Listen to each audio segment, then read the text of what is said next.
Uruguay, a land often overlooked, tucked between giants, yet vast in quiet grace.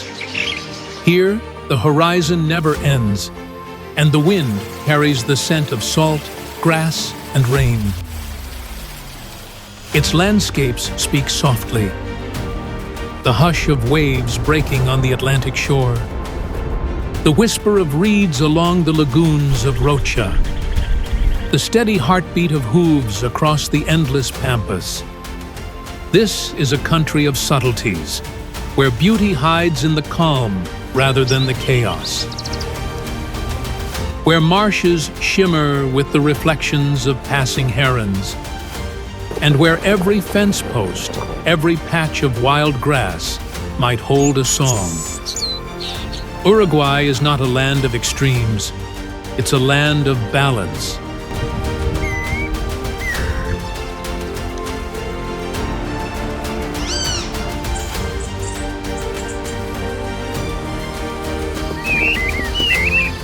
In this episode from BBTV Official, we wander through the soul of Uruguay, through its quiet estuaries, its rolling plains, its hidden wetlands, to discover the birds that give this gentle land its voice.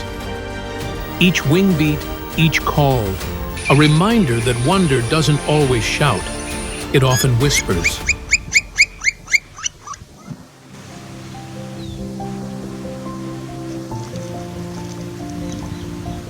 Crowned. A violet shimmer cracks open the morning haze, flashing like a spark against the gray ridges of Uruguay's northern highlands. It doesn't sneak into view. It declares itself, confident and radiant, a small sovereign surveying its misty domain. The name Stephanophorus diadematus carries Greek Stephanos for crown and Latin diadematus for adorned, together meaning the one crowned in glory. Fitting, for this tanager wears its title literally. Some locals call it Rey Morado, the Purple King, and the nickname lingers with affection more than formality. It haunts forest margins and shrubby hill slopes from 1,000 to 5,500 feet, patrolling southern Brazil, Paraguay, and northern Uruguay. The bird tracks the seasonal flush of berries, moving with the weather's pulse, never tied to one grove for long. Males reach about 7 inches and weigh roughly 1.1 ounces. A sparrow in size, but a prince in attire. The violet crown gleams beneath a tight black mask, melting into smoky blue flanks, and an ash-gray belly. Females wear gentler hues, softer blues that diffuse like watercolor on a cloudy day. Known to field biologists as the crowned flame, this bird's song isn't delicate. It's declaration. Short bursts, sharp and steady. Quick, clear, commanding. Pairs answer each other across the valleys, their duets cutting through fog like a coded signal. It feeds mainly on fruits and berries, snapping up insects when opportunity arises. Its sharp-edged bill crushes pulp and scatters seeds, acting as a quiet gardener of the highlands, a performer that plants as it sings. Breeding unfolds from October to January. The female shapes a tidy cup of grass and roots, nesting low among shrubs. 2 or 3 eggs, pale and fragile, are guarded by both parents until the chicks brave the misty air. As dusk folds over the slopes, the crown dims, but the rhythm endures. The next dawn already humming with violet fire, keeping the lineage of light alive.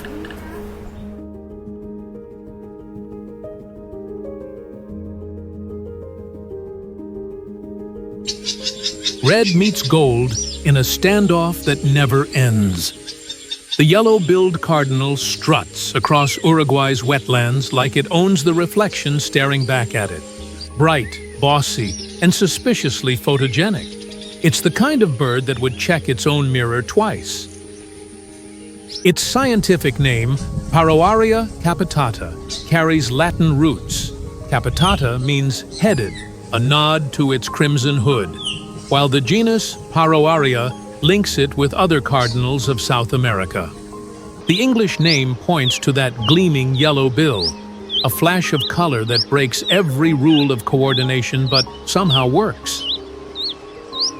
It patrols the marshes and reed beds of Uruguay, Paraguay, and northern Argentina from sea level to about 2,600 feet. You'll find it wherever water shimmers and insects hum, raiding the edges of slow rivers or perching boldly beside cattle troughs. Roughly the size of a sparrow, about 6.5 inches long and 2 ounces, it's dressed like a protest sign. A fire-red head, black bib, white chest, and that absurdly bright yellow bill. The colors clash beautifully, like a carnival arguing with itself. Known affectionately as the wetland rebel, this bird's energy is constant motion. It hops, it shouts, it poses, always center stage. Flocks bicker endlessly, flashing red heads above reeds like sparks on water. It feeds on seeds, berries, and the odd insect, often pecking from floating vegetation. The cardinal's foraging keeps wetland plants in check and spreads their seeds across the floodplains, a flashy bird doing quiet ecological work. Breeding unfolds from September to January. The female builds a small cup nest in low shrubs near water, lining it with grass and feathers. 2 to 3 eggs hatch after roughly 2 weeks, and both parents fuss over the young. When dusk stains the reeds, the red head dips, gold bill glints once, and silence returns. The show pauses, but never ends. Tomorrow, the wetland rebel will perform again.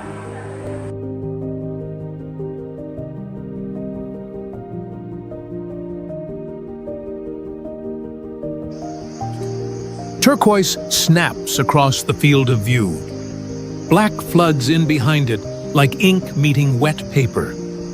A small bird with big attitude clicks its bill, checks the wind, then bolts. Yes, someone likes a dramatic entrance. The name Stilpnea peruviana breaks down to a tanager placed in Stilpnea, and an old epithet, peruviana, from historic collecting routes. The label stuck even as maps shifted. The black-backed tag is the honest part. Form follows color here.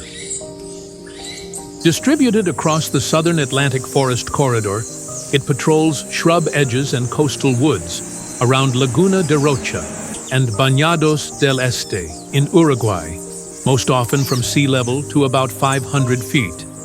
There it raids sunlit clearings after rain when berries gleam and insects make mistakes.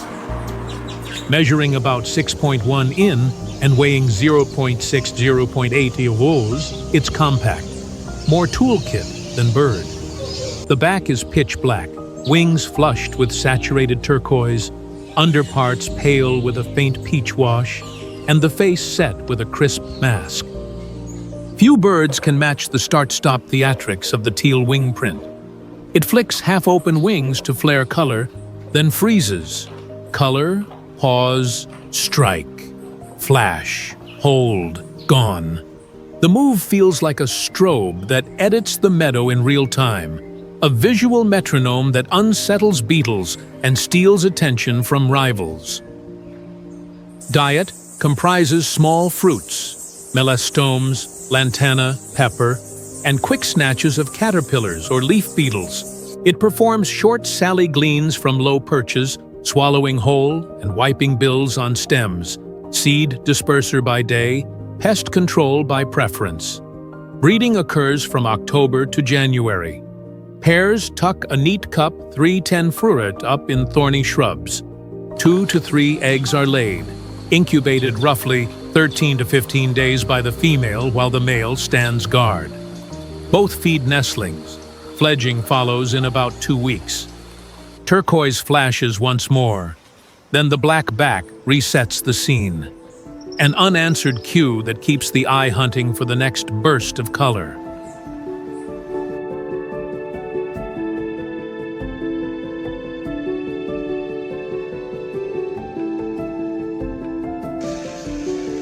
Bam! Crest up! Siren voice on. A shock of blue cuts through the campground chatter. A jay checks your snack table like it owns the permit, then flicks that plush headpiece as if to say, "Keep up, people." The etymology points straight at those burning yellow irises and nightclub blues. Think of the name as a warning label with good graphic design. It patrols riverine woods and park edges in eastern Uruguay, raids bins at Santa Teresa National Park near sea level, haunts gallery forest around Esteros de Farapos, 0 or 100 foot, and stalks ravines at Quebrada de los Cuervos up to about 1,300 feet. Wherever people and trees meet, it claims the middle. Measuring 13 to 14 in and weighing 5.0 to 6.0 O's, it's solid, broad-shouldered for a jay. The crest is plush black, the mask inky, the mantle deep blue, shading to cobalt wings and a long tail with pale tips. Throat and upper chest red bright white. Belly shows rich yellow, like a nightlife billboard stitched onto a bird. Meet the neon ringleader. It runs group alarms with split-second cues, then mob surges a hawk until the sky clears. Flash, scatter, regroup. The choreography feels like street traffic, directed by a whistle and a stare, with one bird posted as lookout, while others sweep the shrubs. Diet comprises palm fruits, figs, beetles, snails, and the occasional frog or nest raid. It pries, flips leaf litter, and snatches on the wing. Breeding runs October to January. Pairs build a bulky stick cup, 13 to 26 foot high, in a fork. 3 to 5 eggs are typical.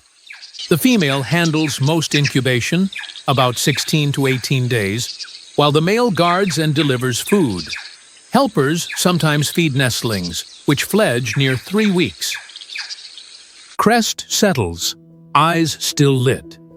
Tonight's story threads into tomorrow's patrol, the same blue patrolman rewriting the path between trees and tables.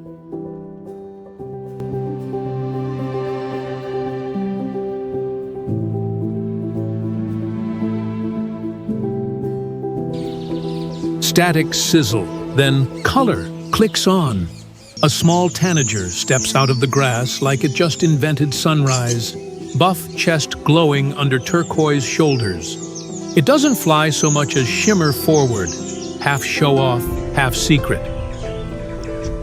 The name Stilpnia cayana traces to Greek stilpnos, meaning shining, and an early reference to Cayenne, the region where naturalists first logged it. Burnished buff fits like a paint swatch picked by a perfectionist. Call it a designer bird that never reads the memo on subtlety. It haunts open woodlands and palm groves from Rocha's wetlands to the rolling pampas around Bañados del Este, between sea level and about 1,300 feet. It patrols fence lines after rain, hopping through dew-lit branches as if inspecting the world's color balance. At 5'6", in and around 0.6, 0.7 almost, it's compact but visually loud. Upper parts glow bronze gold, the shoulders flash electric turquoise, and the tail dips into ink blue, like warm metal cooling under a summer sky. The vibe is crisp, kinetic, and a little vain. Here's what makes it extraordinary: the chrome flicker. Males tilt and twist their shoulders so each feather flashes in sequence, turning sunlight into a Morse code no human can decode. Flash. Pause. Repeat. It's not vanity. It's physics weaponized for romance. Call it performance art on wings.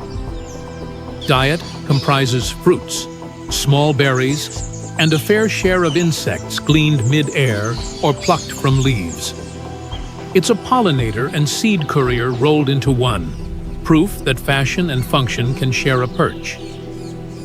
Breeding takes place from September through January.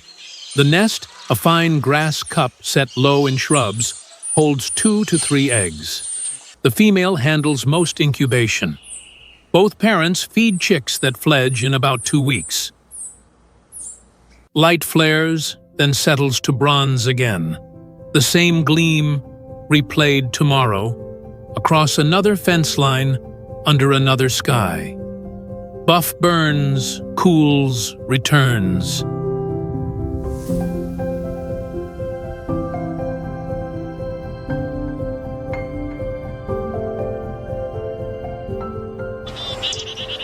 A shout of yellow hits the field like someone dropped a sunbeam. The saffron finch hops into view, chest puffed, face bright as a traffic signal that refuses to turn red. It sings as if deadlines don't exist. Cicalis flaviola breaks down neatly. Latin cicalis for finch, flaviola for yellowed. Straightforward branding, no riddles, just color accuracy. The bird's been called Canario de Patio, the patio canary, by locals who know its morning soundtrack better than any alarm clock.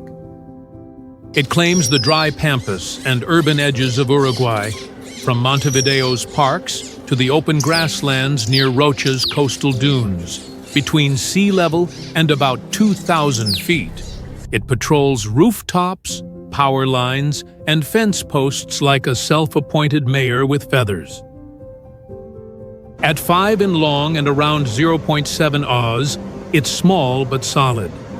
The male's plumage glows saffron gold, with olive streaks on the back and faint orange on the forehead.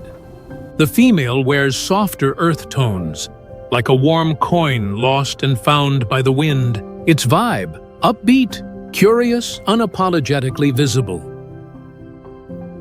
What sets it apart is the streetlight singer. It perches high, broadcasting from lampposts at dawn with notes sharp enough to slice fog. Quick phrases, sudden pauses, then another burst, as if narrating sunrise for anyone still half asleep. Call it the neighborhood's caffeine shot. Diet comprises grass seeds, small grains, and scattered insects. It pecks methodically through lawns and field edges, keeping the ecosystem's recycling service on schedule. A finch with work ethic and flair. Breeding runs from September to February. Nests appear in cavities, tree holes, eaves, even streetlight poles. The female lays 3 to 4 eggs, incubates alone, while the male delivers food and security detail until the chicks fledge in about 18 days. Yellow shifts toward amber as daylight fades. Song cuts, wings drop, but the promise of morning hums underneath. Tomorrow's first light already carries its voice.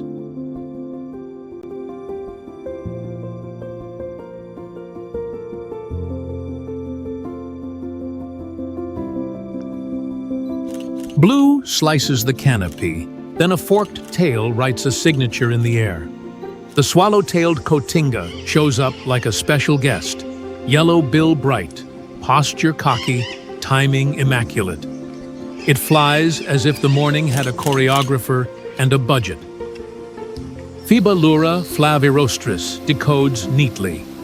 Latin flavus, yellow, plus rostrum, bill, nails the lemon beak. The genus leans on Greek flavor more than translation. Either way, the name points your eyes to the billboard. That bill. Practical branding. Zero mystery. It patrols Atlantic forest fragments and river corridors on Uruguay's northeast fringe, raiding figgy edges around Bañados del Este and stalking tall perches near Quebrada de los Cuervos, most often from sea level to about 1,600 feet.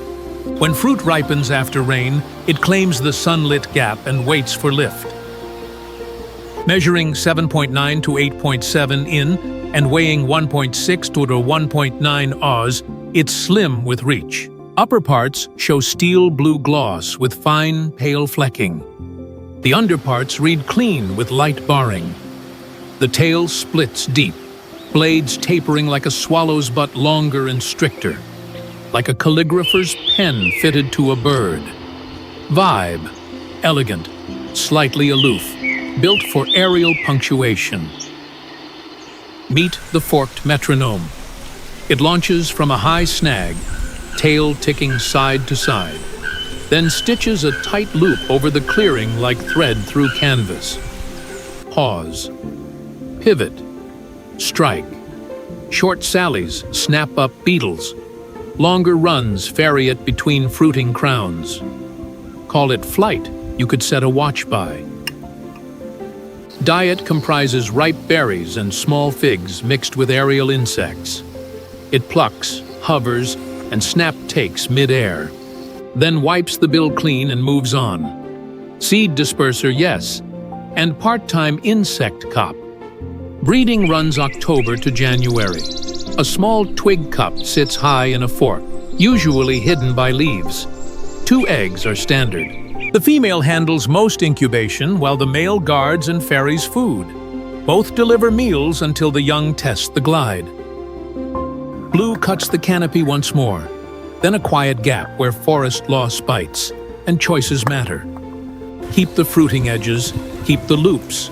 Lose them, lose the signature.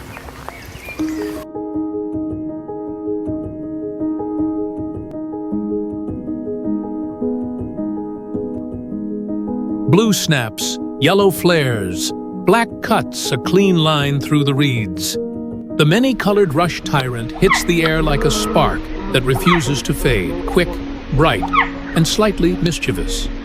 It's the marshes version of caffeine with wings. Tachuris rubrigastra unpacks neatly.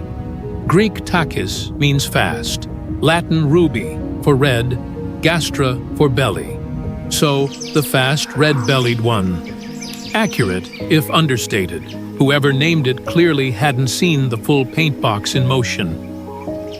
It patrols reed beds and floating vegetation along Laguna de Rocha and the Bañados del Este wetlands, from sea level to roughly 400 feet. Here it stalks narrow water corridors, claiming each patch of rushes like a speedway mechanic tuning the next lap. Only about 4 inches long and weighing less than half an ounce, it's the smallest tyrant in South America. But no one told it that. Blue crown, black mask, green back, lemon chest, and a red-orange belly stripe flash in turn. Like a living test pattern that forgot how to stay still. Its vibe, compact energy wrapped in arrogance. Few can match the staccato rhythm of the reed firecracker. It darts, freezes mid-air, then dives again, wings buzzing like rewound tape. Pop. Pause. Repeat. Each move feels like a glitch in the wetland's calm, a burst of pixelated chaos in green water. Diet includes midges, small beetles, and spiders caught by hover gleaning or quick reed strikes. It works like an over-caffeinated technician, trimming insect numbers while feeding the next layer of life. Efficiency disguised as flair. Breeding season runs from October to February. Pairs weave a domed nest with a side entrance, suspended in thick rushes just above the water. 2 or 3 eggs hatch inside. The female broods tight, while the male ferries food and issues alarm beeps at anything that splashes too close. The reeds flash once, color bursts, silence resets. Then the loop restarts at dawn. The marsh blinks, exhales, and loads the next spark.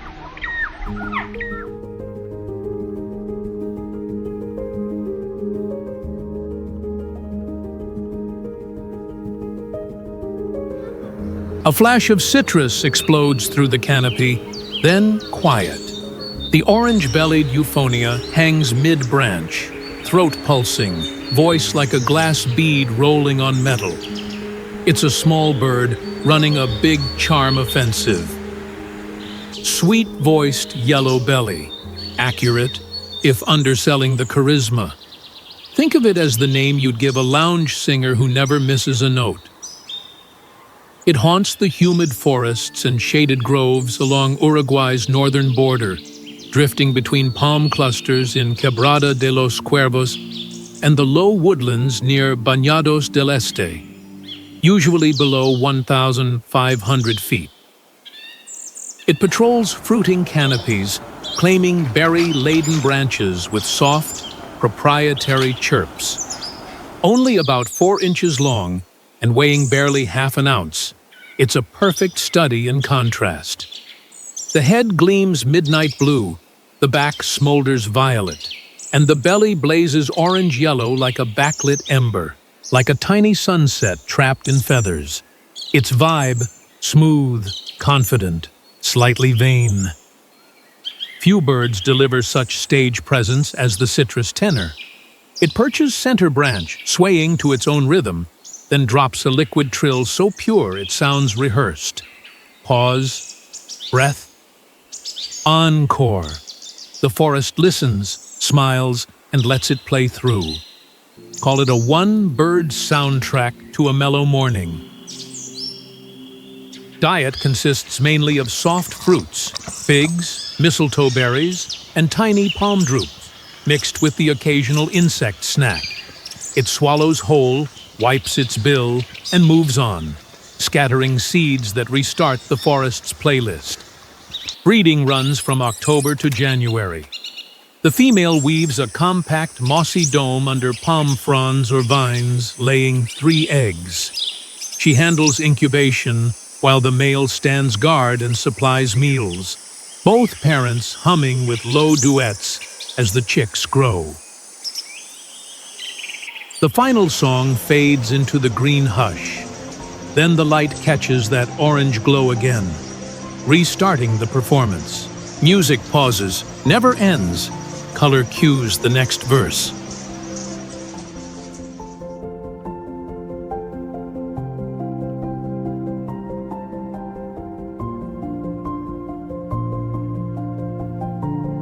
Wind whistles, grass bows, and then motion. A long-tailed silhouette slices across the open pampas like punctuation made of feathers. The streamer-tailed tyrant doesn't sneak onto the scene, it headlines it. Gubernatis Yatapa sounds like a bureaucrat's name, but the roots tell a story. Latin gubernator for helmsman and Guarani Yatapa for a small flycatcher. Steering through air with that tail, it earns the title. Call it a pilot who never files a flight plan. It patrols open savannas and wetlands from the Rio Negro basin to the grassy margins of Laguna de Rocha, rarely above 1,500 feet. It claims fence lines and reed tops after storms, when insects rise and wind turns the field into a moving sea. Roughly 12 inches long, half of that trailing tail streamers that flare white in sunlight. The upper parts are pale gray, the wings smoky, the throat black, the belly cream. Like a kite spliced from 2 colors of wind. Vibe, grace wrapped in mischief, a daredevil with good posture. Few birds own the sky the way the pampas acrobat does. It dives, stalls, then flicks its tail in twin ribbons that snap like flags at parade pace. Stop, swivel, surge. Its flight as choreography, equal parts elegance and swagger. Call it a one-bird air show for anyone watching the horizon. Diet centers on grasshoppers, beetles, and airborne insects. It launches from perches, chasing prey mid-flight before looping back to land. Precision pursuit with flair. Think of it as pest control with special effects. Breeding begins in late spring, October through January. The pair weaves a deep grass cup low in tussocks or on fence posts, lining it with soft fibers.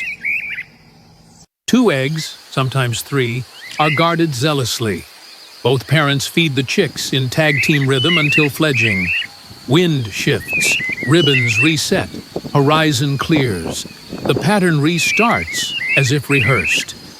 Motion repeats, but never copies. Tail, air, freedom, stitched again from the same breeze.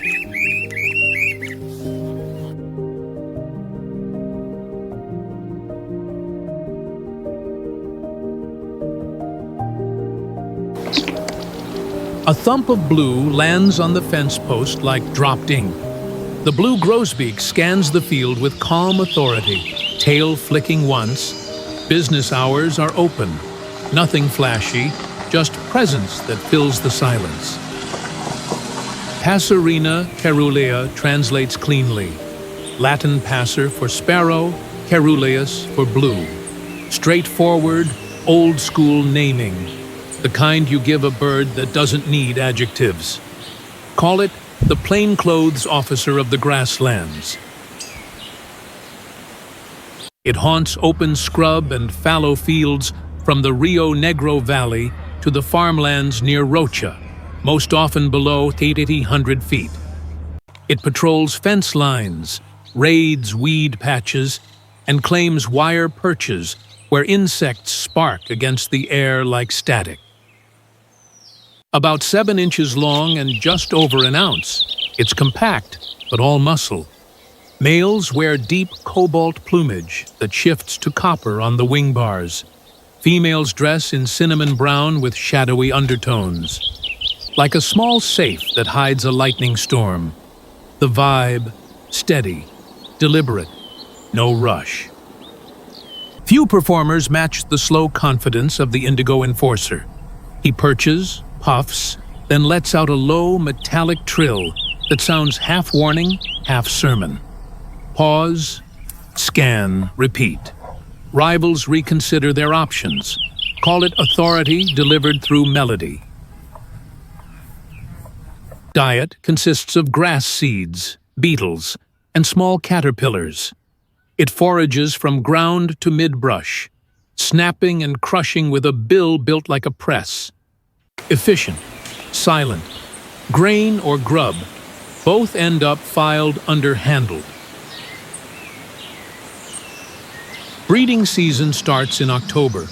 Nests sit low in thorny shrubs, woven from stems and lined with grass. The female handles incubation of 3 to 4 eggs. The male shadows close, guard duty on loop, feeding her between patrols. The field quiets as dusk lowers the lights. Blue softens to steel, then to memory. Tomorrow, the post will fill again. Same stance, same quiet law.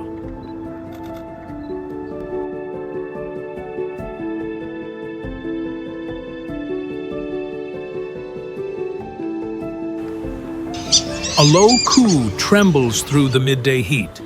3 notes, spaced like breaths between thoughts. The white-tipped dove doesn't rush its lines. It moves slow, deliberate, as if the world might finally catch up to calm. Leptotila vereoxi splits neatly.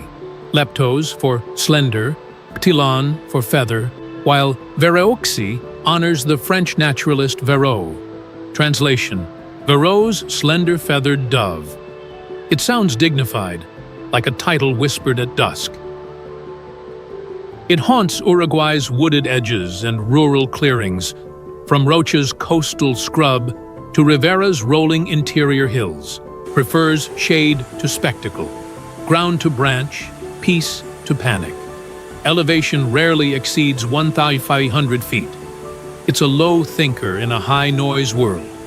About 11 inches long, around 6 ounces, draped in gray and cinnamon with a clean white edge to each wing feather. That faint tip flashes only in flight. like punctuation at the end of silence, like a sigh stitched in feathers. The vibe? Grounded elegance, no audience required. They call it the soft bell of the understory. It walks rather than flies, head bobbing to a rhythm only it hears. Startle it, and it glides away. Not panic, just an edit. One quiet correction. It prefers shadows that listen. Diet leans on seeds, berries, and the occasional fallen fruit. It forages under trees with the patience of a monk sweeping temple floors. Each motion humble, efficient, unrecorded. The forest's janitor, cleaning without witness. Breeding season follows the rains. It builds a flimsy platform of twigs low in shrubs or vines, usually 2 eggs, both parents involved. The nest looks temporary, almost careless. Yet every season, new coups return to prove the design works. Locals call it La Paloma que llora, the dove that cries. But listen closer. That's not grief. That's the sound of contentment so deep it has no human translation. A 3-note lullaby to dirt, shade, and the sweet mercy of being small enough to hide.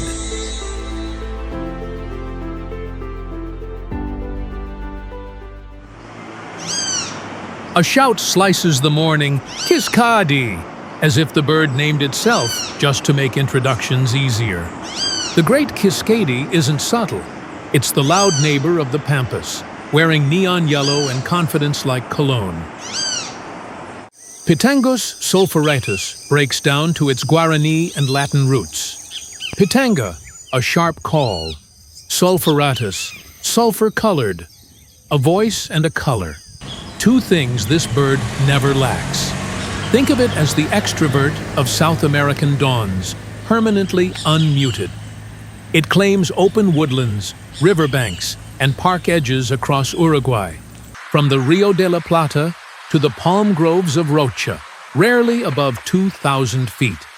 It patrols fence lines, dives through air pockets, and raids garden ponds, leaving every perch sounding like a party.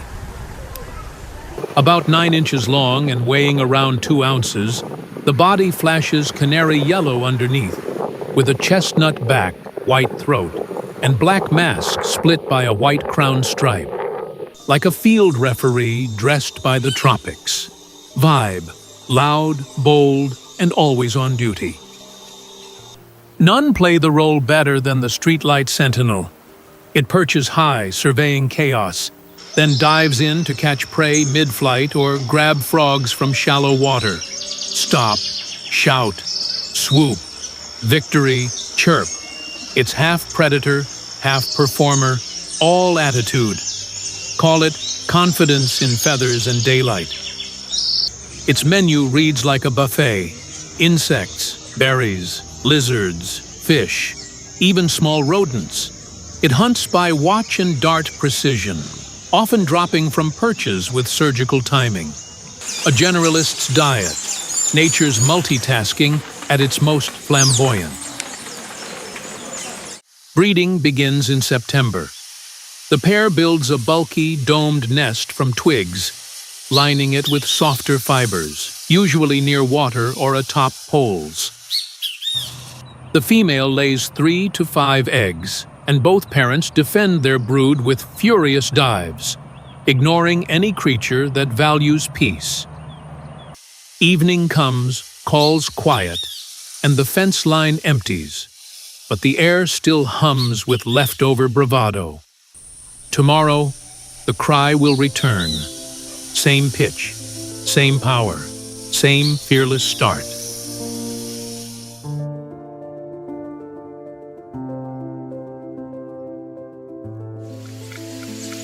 A sharp talk, talk, talk cracks across the savanna like a coded signal.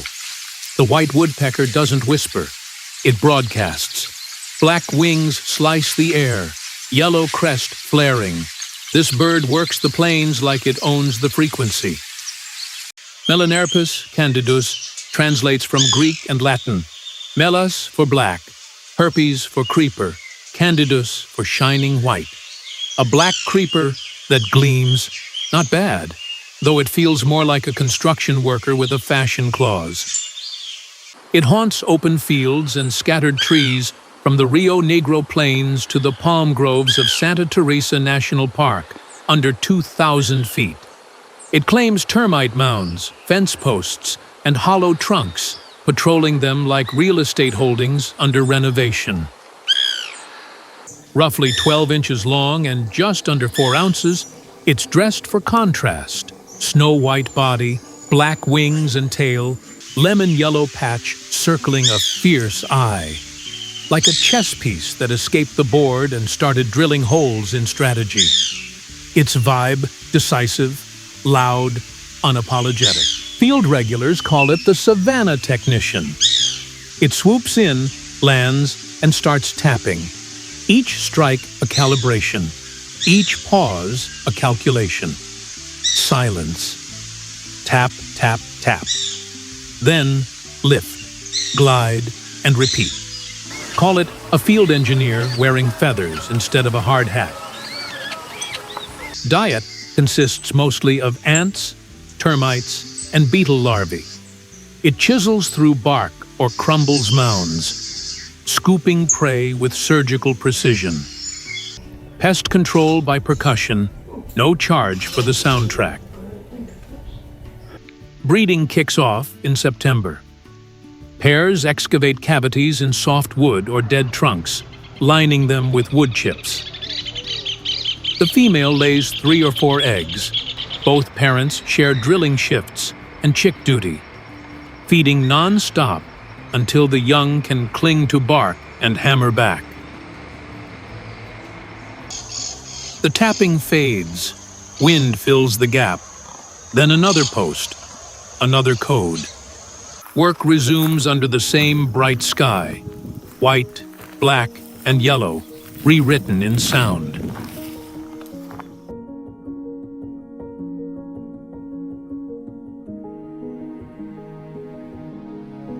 The marsh exhales mist, and a pale figure walks out of it, grace on stilts, humming under its breath. The whistling heron doesn't sneak. It performs. One long stride, one sharp note, as if testing the acoustics of dawn. Syrigma sibillatrix translates from Greek and Latin, syrigma meaning pipe, and sibillatrix for whistler. A bird named after its own soundtrack. You could call it nature's flautist, always rehearsing for an unseen audience. It haunts shallow wetlands, flooded meadows, and grassy margins of the Rio Negro and Bañados del Este reserves, usually below 1,600 feet. It stalks calm pools where frogs ripple the surface and wind carries its soft, flute-like phrases through reeds. Standing around 26 inches tall and weighing about 1.3 pounds, it's a sculpture of understatement. Ash-gray back, buff neck, blue crown, and coral pink legs that gleam like wet reeds. A watercolor come to life before the paint dries. Vibe, elegant but unpredictable, a minimalist with stage fright. Most of its mystique rests in that call. Locals call it the marsh flutist. When disturbed, it lifts, circles once, and whistles, 3 clean notes cutting through humid air. Pause, silence. Then another verse. Call it melody stitched to motion, sound trailing behind light. Its diet centers on amphibians, small fish, crustaceans, and aquatic insects. It spears prey with precise lunges, balancing patience with sudden ferocity. A predator's instinct wrapped in calm aesthetics, form meeting function, quietly. Breeding unfolds from September to December. The pair builds a loose stick platform in low trees or shrubs near water, often reusing old nests. 2 to 4 eggs rest inside. Both parents share incubation and chick care, standing guard like pale statues in the reeds. The light thins to glass, and the heron stands inside it. One breath, 3 notes. Then silence hardens around the reeds.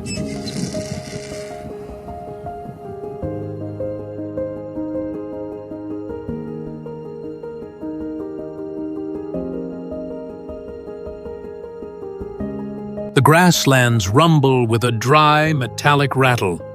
Then a flash of yellow hits the post. The Campo flicker arrives like an electric warning sign, head tilted, ready to start construction. Tap, pause, tap. It's the sound of the plains doing maintenance. Colaptus campestris divides cleanly. Greek colapto, meaning to peck, and Latin campestris for of the fields. A field pecker, simple, efficient, accurate. Whoever coined it clearly knew a blue-collar worker when they saw one. It patrols Uruguay's open pampas, from the dry scrublands near Tacuarembó to the meadows edging the Rio Negro floodplain, under 2,000 feet. It claims termite mounds, fence posts, and tree stumps like property deeds, drilling new entrances with relentless rhythm. About 12 inches long and just over 4 ounces, it's built like a compact craftsman. Broad shoulders, straight posture, and a chisel for a bill. The head blazes golden yellow with a red mustache streak, the back spotted in black and buff, a welder's spark wrapped in feathers. No one handles their tools like the plains engineer. It pecks with mechanical precision, cracks soil crusts to expose ants, and punctuates the silence with dry laughs that echo like a carpenter's chuckle. Peck, tilt, inspect, repeat. Call it quality control, nature's edition. Diet centers on ants and termites, often plucked straight from mounds or dug out with steady persistence. It's pest control by percussion, the ecological equivalent of knocking twice before clearing the problem. Breeding season starts in August. Pairs excavate nest holes in fence posts or tree trunks, lining them with wood chips. 4 to 5 eggs are laid. Both parents share incubation and feeding, their rhythm as synchronized as hammer and nail. The hammering stops. Wind takes over the shift. The plane exhales, dust settling back into rhythm.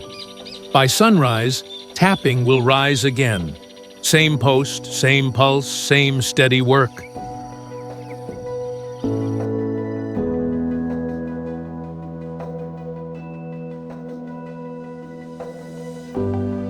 A flick of white flashes against the horizon. Pause, stillness, then flight. The white monjita lands as if dropped straight from the sky itself, head high, chest out, staring down the wind like it owes her rent. Silence becomes her territory. Solmis irupero finds its roots in Guarani and Greek. Solmis for fly-catcher, irupero meaning dweller of open country. A name that fits. She's a prairie resident who believes the whole plain is her front yard. She haunts Uruguay's open grasslands and farmlands from Rocha's coastal dunes to the Rio Negro basin, rarely above 1,500 feet. She claims fences, wire lines, and lone bushes as lookout posts, patrolling the air for movement. Every gust, every shimmer of insect wings, scanned, logged, seized. About 8 inches long and just under 1 ounce, the body is pure white, trimmed by black wings and tail that flash in sharp punctuation. A clean page that edits the landscape with flight. The vibe, minimalist, efficient, unbothered by color or crowd. To some, she's the grassland ghost, but there's nothing spectral about her swagger. She perches motionless, eyes narrowing, then drops in a clean vertical strike. Up again, calm, restored. Precision disguised as serenity. Call it Zen with talons. Her diet consists mainly of flying insects, beetles, wasps, and dragonflies caught mid-air. Each hunt ends with a flick of the bill, quick and final. She keeps the balance, trimming chaos one wing beat at a time. Breeding begins in September. The pair constructs a neat cup of sticks on fence posts or shrubs, lined with grass fibers. 2 to 3 eggs rest inside. Both parents guard fiercely, their white forms flashing like warning signals across the field. The fence post empties. The white shape dissolves into white sky, no shadow, no sound, only the afterimage of purity against a world too muddy to hold it.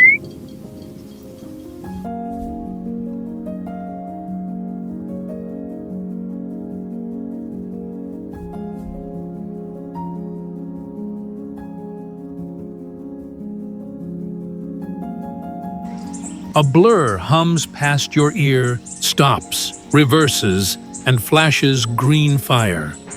The glittering-bellied emerald doesn't fly. It vibrates between existence and velocity. Wings buzz like machinery, fine-tuned by sunlight itself. Chlorostilbon lucidus breaks down from Greek chloros for green, stilbon for shining, and Latin lucidus for bright. Translation: the shining green bright. Redundant, sure, but look at it, and you'll forgive the lack of creativity. It haunts gardens, forest edges, and wetlands from Uruguay's southern coasts to the thickets near Santa Teresa National Park, rarely above 2,500 feet. It patrols flower corridors like a security drone, mapping nectar routes from memory, never missing a bloom. Only about 3 inches long and weighing less than 1/10 of an ounce, it's a glitter bullet in constant motion. The belly glows metallic green, the back deepens to emerald, the throat gleams bronze, and the tail flashes black when breaking mid-air. It's a living spark plug wired straight to daylight, vibe, relentless, charged, incapable of stillness.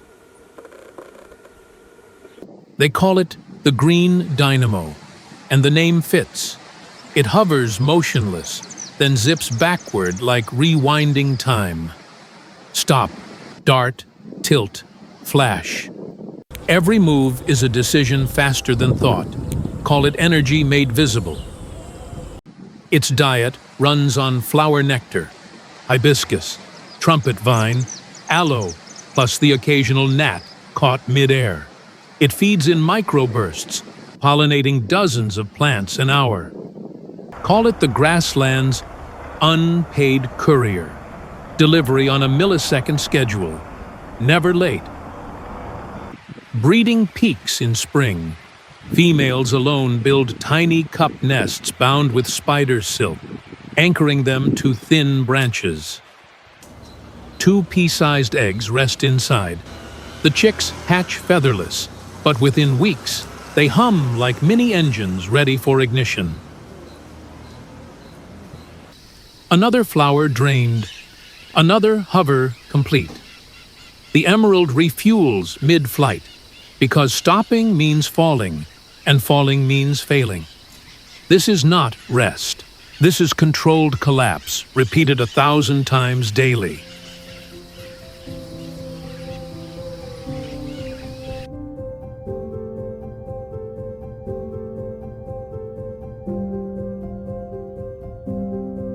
"20 wings rise as one, a shivering curtain of sound over the reeds. 19 voices whistle in sync.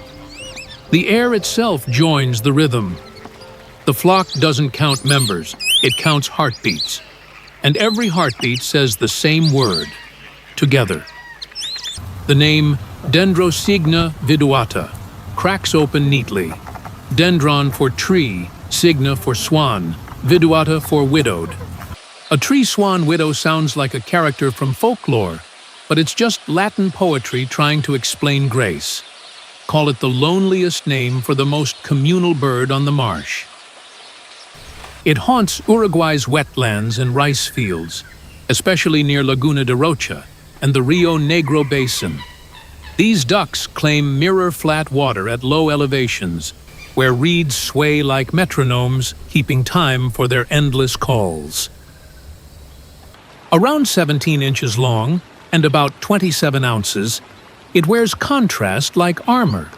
Dark chestnut body, stark white face, black cap. In sunlight, the flanks glow bronze, and the black and white mask looks like a tuxedo left half-buttoned after a long night. Like a metronome dipped in moonlight, the vibe, refined chaos in motion. Locals call it the midnight choir. At dusk, they whistle in unison, haunting, playful, half-mournful. Each note seems to ask a question the next immediately answers. In flight, the flock stretches thin as smoke, folding and unfolding across the sky like breathing itself. Diet is democratic. Seeds, aquatic plants, small invertebrates. They graze by day and dabble at night, chattering as they go. Think of it as dinner theater, with every bite accompanied by a soundtrack. Breeding season follows the rains. Nests are hidden among rushes, sometimes communal, sometimes solitary. 5 to 10 eggs, pale cream, float in shallow beds of down. Parents alternate guard duty like clockwork, never flashy, never careless. 20 wings rise again. 19 voices whistle. The sound fades into the dark, not ending but looping, because the flock has no finish line, only rhythm.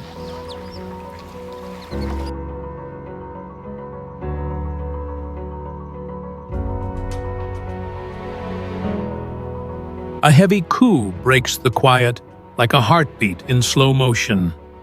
The Picazuro pigeon lands on a wire, shoulders rounded, chest swelling in rhythm. It doesn't rush.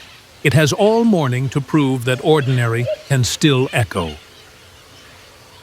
Patagioena's Picazuro unfolds from Greek and Guarani roots, Patageion for cloak, and Picazuro meaning smoky dove. A name as worn and familiar as the bird itself, like an old jacket that still fits perfectly. It haunts city parks, farmlands, and grasslands across Uruguay, from the low plains of Canelones to the wooded edges near the Rio Negro, rarely above 2,300 feet. It claims rooftops, silos, and power lines with a calm entitlement that only the truly abundant can afford. At about 13 inches long and weighing close to 12 ounces, it's stocky, soft-edged, and subtly elegant. Plumage fades from smoky gray to pinkish brown, the neck flashing green and lilac iridescence in the sun. Like a clay pot polished by daylight until it remembers how to shine. The vibe, ordinary, grounded, beautifully bored. Locals call it the everyday monarch. It struts through plazas, wingtips brushing its sides like a noble in slow retreat. No rush, no drama, just presence. Call it authority, without ambition. Diet consists mainly of seeds and grains, foraged from harvested fields and roadside patches. It swallows quickly, head bobbing with the slow grace of repetition. In its own quiet way, it tills the land twice, once by feeding, once by flying. Breeding runs most of the year, peaking in warmer months. Pairs build flimsy stick platforms on branches, poles, or abandoned structures. 2 white eggs rest inside, guarded by both parents with steadfast indifference, like they've done it 1,000 times before, and probably have. Mid-coo now, throat inflated, eyes half closed. What profound message does it carry? None. Just hunger. Just hormones. Just the unremarkable persistence of wanting to exist another day. Beauty doesn't need a reason.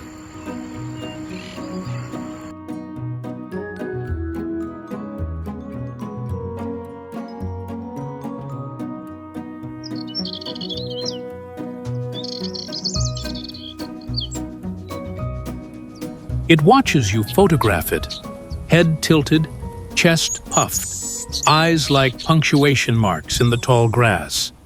You frame the shot, adjust the light, miss the moment. The white-browed blackbird doesn't flinch.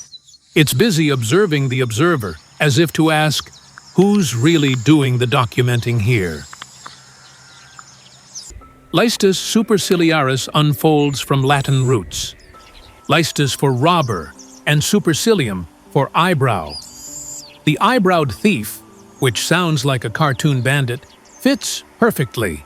It steals your attention, your shot, maybe your sense of control over who's watching who. It patrols the southern pampas of Uruguay, from Rocha's open meadows to the marshy edges of Rio Negro, rarely climbing higher than 2,000 feet. It claims fence posts and reed tops like lookouts in a silent rebellion against invisibility. About 7 inches long and weighing 1.5 ounces, this bird wears sharp contrast, inky black body, bright crimson chest, and a white brow like a brushstroke of attitude. In sunlight, its red flashes like a neon sign in a monochrome world, like a single exclamation mark strutting through a paragraph of grass. The vibe? Defiant charm wrapped in brevity. Locals call it the Red Sentry. It stands tall, tail flicking, scanning the field with military poise. Each chirp sounds like an instruction. Each pose, a reminder that confidence doesn't require volume. Diet leans on insects, seeds, and small grubs. It probes the soil with surgical precision. A cleanup crew for the savannah. Nature's quiet accountant, balancing the books of abundance. Breeding begins in spring. Males build low grass nests lined with finer stems, and the female lays 3 or 4 pale eggs. He guards the perimeter like a miniature soldier, wings half raised, broadcasting defiance to any intruder.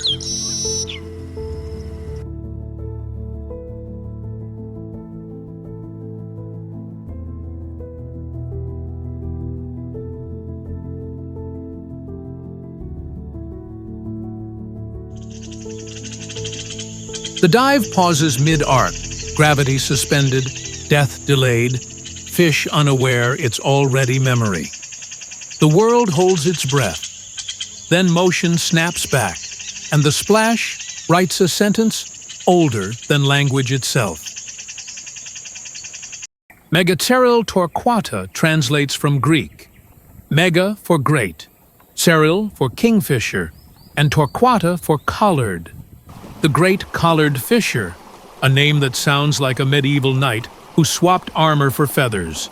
Fitting, since it hunts with the precision of ritual combat.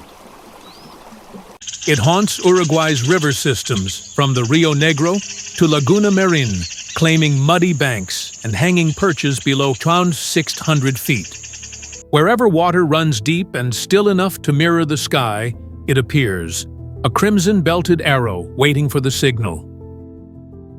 At about 16 inches long and weighing roughly 13 ounces, it's the heavyweight of the New World kingfishers. Slate blue back, rusty underparts, and a white collar slicing clean across the throat. Like a bullet sculpted by patience. Its vibe? Disciplined ferocity disguised as calm. Locals call it the river executor. When it dives, silence breaks like glass. It times every strike to the shimmer of scales, folding wings mid-fall to cut through reflection and myth alike. Call it efficiency with feathers, or fate wearing a beak. Diet is unsurprisingly aquatic. Fish, crayfish, frogs, sometimes an overconfident lizard. It hunts alone, refueling rivers one kill at a time. Nature's own accountant, balancing calories against chaos. Breeding peaks in the dry season.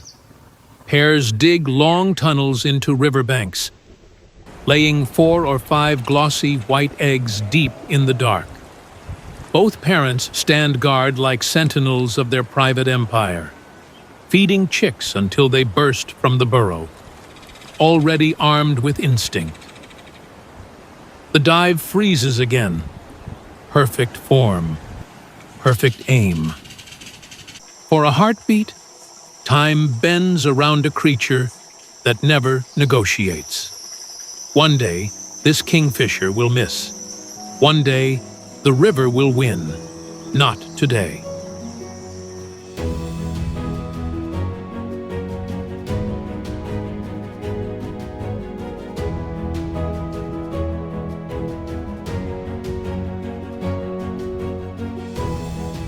A yellow blur ricochets between your coffee cup and the hibiscus. Gone before you register color. Back before you can point. The bananaquit doesn't visit flowers. It mugs them at wing speed, chirping like a getaway alarm already halfway to the next heist. Coeriba flaviola breaks down into coeribos, a small bird in ancient Greek, and flaviola, Latin for yellow. It's the taxonomist's version of pointing and saying, "that yellow one," which, to be fair, is all most people manage before it zips off mid-sentence. It raids gardens, coastlines, and open forests across Uruguay, claiming territory from Punta del Diablo's dunes to the palm groves near Rocha. It haunts low elevations, following the sunlight like a caffeinated compass, chirping faster than you can blink.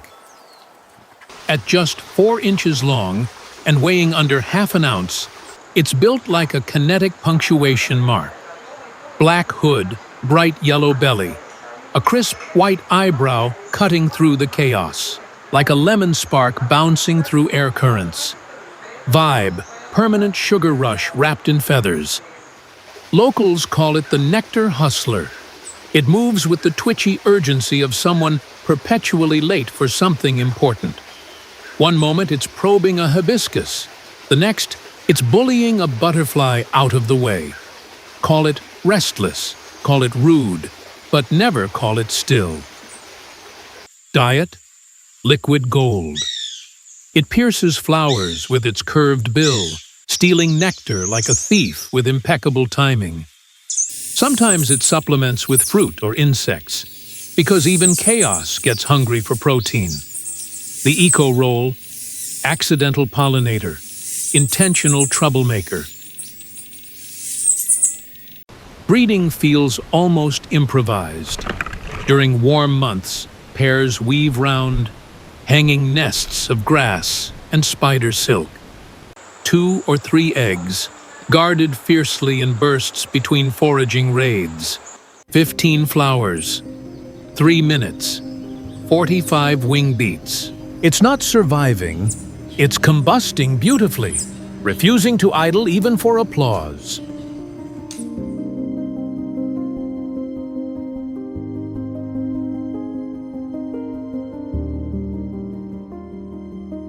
A screech slices the afternoon quiet, half laugh, half argument. Heads turn. There it is, feathers sticking out like static electricity, met caffeine, tail dragging, eyes blazing. The guira cuckoo doesn't sneak through life, it heckles its way across it. Guira guira keeps it simple. Guira from a native Tupi word for bird. That's it. Just bird. As if language itself gave up trying to categorize the mess. Somewhere, a taxonomist sighed, looked at this scruffy creature, and muttered, "Fine, bird." It patrols Uruguay's farmlands, thorn scrub, and roadside fences from Tacuarembó's dusty plains to Rocha's coastal savannas. Elevation doesn't matter. If there's heat, shimmer, grass, and gossip, the guira's in it. About 16 inches long and weighing 3 ounces, it looks like evolution had a hangover. Crest like dry straw, tail absurdly long, plumage a patchwork of rust, cream, and soot, like a broken quill that learned to fly. The vibe? Unbothered chaos with wings. It waddles through pastures in chatty groups, arguing, whining, plotting. One keeps watch, one complains. The rest look busy doing neither. And yet, they survive. They thrive. They own the noise. Diet is carnivorous gossip. Grasshoppers, frogs, small lizards, even young mice. It raids the undergrowth with clumsy teamwork, flushing prey for whoever's quick enough to grab it. Breeding? Communal anarchy. Several females lay eggs in the same nest, sometimes up to 20. They raise chicks together, argue constantly, and occasionally eject a neighbor's egg mid-spat. Parenting, cuckoo style, is organized chaos held together by volume. No elegance, no grace, no evolutionary excuse for looking like a punk rock disaster assembled from spare parts. Only chaos, function, and the audacity to thrive anyway.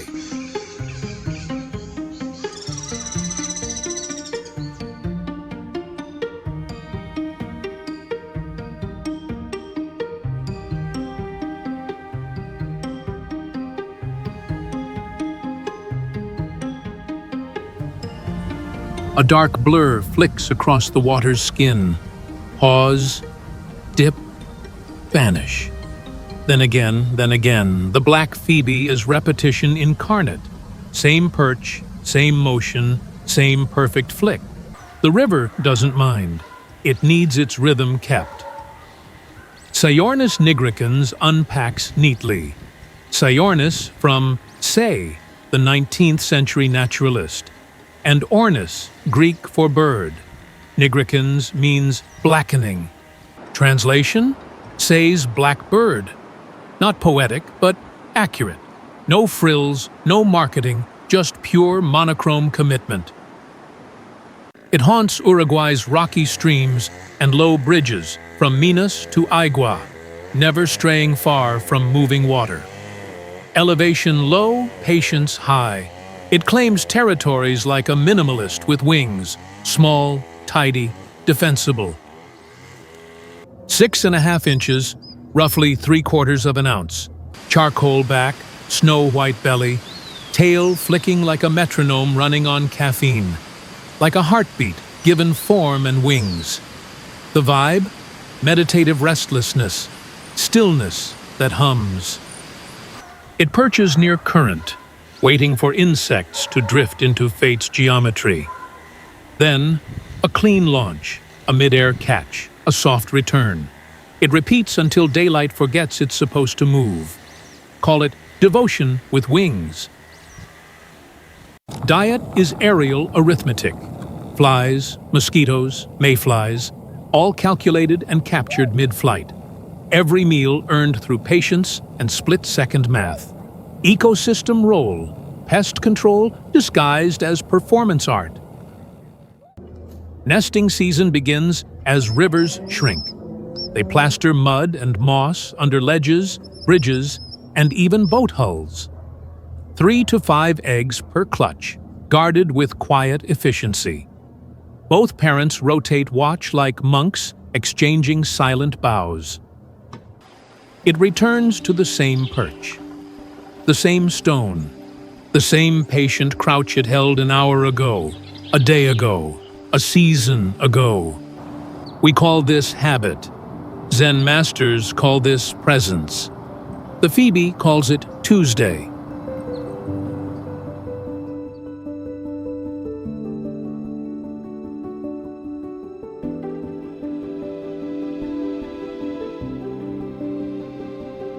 A squeak sharp enough to slice silence. A gray blur threads through dry twigs, tail twitching like Morse code from a hyperactive telegraph. The masked gnatcatcher is always moving, too small for stillness, too alive for pause. Polioptila dumicola translates with blunt precision. Polios for gray, tilan for feather, and dumicola for bush dweller. Literally, gray-feathered thing that lives in shrubs. The name's as minimalist as the bird, compact, efficient, no adjectives required. It patrols Uruguay's thickets and savanna edges from Tacuarembó to the Rio Negro Basin, hugging elevations below 1,000 feet. Every bush, every low tangle becomes a labyrinth under inspection. Barely 4 inches long, weighing under a quarter ounce, it's a sigh with wings. Slate gray back, black tail edged in white, and a subtle dark mask over keen eyes. Like a smudge of motion scribbled by the wind. The vibe? A caffeine molecule in bird form. It appears, disappears, reappears 3 branches over, as if reality can't quite keep up. Its calls are thin, wiry threads of sound, barely audible unless you're tuned to nervous frequencies. Call it micro-chaos, rendered elegant. Diet is predictable but brutal. Gnats, midges, and other air specks. It plucks them from mid-flight, foliage, or even spider webs with sniper precision. The insect world calls it a myth. The gnatcatcher calls it Tuesday. Breeding season hits with warmth. They weave hanging nests of plant fiber, lichen, and spider silk, miniature chalices camouflaged into the brush. 2 to 4 eggs, both parents alternating guard shifts like jittery sentinels. Hunting gnats is like us hunting oxygen molecules. Targets so small they shouldn't exist, caught by reflexes faster than thought allows. The gnatcatcher weighs less than a letter. It hunts things that weigh less than punctuation.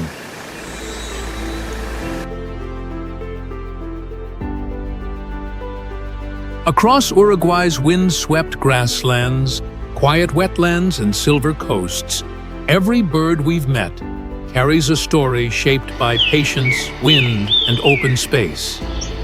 Here, beauty doesn't shout.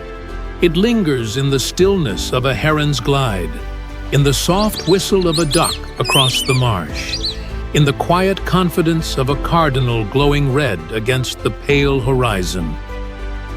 These birds are not performers. They are keepers of calm. From the whispering reeds of Rocha to the wide pampas of Tacuarembó, their songs remind us that even the smallest wings can hold entire landscapes in balance. Uruguay's avian world thrives not in spectacle, but in subtlety, and that's where its magic lies. Thank you for joining BBTV Official on this journey through Uruguay's gentle wilderness. If these quiet voices of the South touched your heart, don't forget to like, subscribe, and tell us in the comments. Which bird's song will you remember when the wind returns to the plains?